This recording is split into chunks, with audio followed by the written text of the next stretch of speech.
ஒரு காலத்தில் ஒரு முயல் மிகவும் பெருமையாக இருந்தது, ஏனெனில் வேகமாக அதனால் செல்ல முடியும்.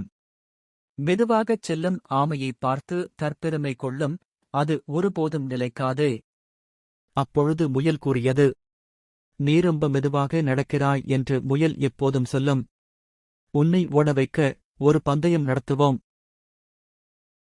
சரியென ஒப்புக்கொண்ட ஆமை மெதுவாகவும் உறுதியாகவும் தன் வழியில் செல்கிறது. மெதுவாகவும் சீராகவும் ஒவ்வொரு நாளும் வெற்றி பெறுகிறது. பந்தயம் தொடங்கியது. முயல் ஒரு நொடியில் வேகமாக ஓடியது. ஆமையை மிகவும் பின்னால் விட்டுவிட்டு புயல் வேகத்தில் ஓடியது. மெதுவாகவும் உறுதியாகவும் ஆமை தன் வழியில் செல்கிறது. முயல் ஆங்காங்கே நின்று ஆமை பின்னால் வருவதை உறுதி செய்து கொண்டது. சிறிது நேரம் கழித்து மீண்டும் முயல் ஆங்காங்கே நின்று ஆமை பின்னால் வருவதை உறுதி செய்து கொண்டது. "நான் கொஞ்சம் தூங்கப் போறேன்," முயல் சொன்னது. "என்ன ஒரு நிகழ்ச்சி! ஆமை போறதுக்கு முன்னாடி நான் இந்த பந்தயத்துல ஜெயிச்சுடுவேன்" என ஆமையை குறைவாக எண்ணியது.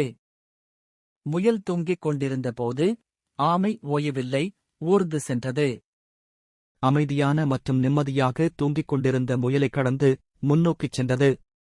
மேலும் தனது நம்பிக்கையுடன் பந்தயத்தை வென்றது. ஆமை ஜெயித்ததை பார்த்து அதிர்ச்சி அடைந்த முயல் தன் தோல்வியை ஒத்துக்கொண்டது.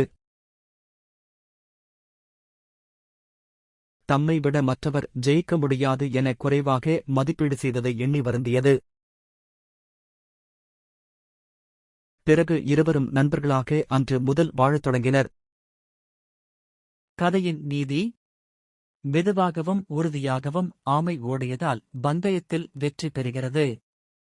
ஆமைதானே என ஏளனமாக மற்றவர்களை குறைத்து எடை போடுவது மிகவும் தவறு.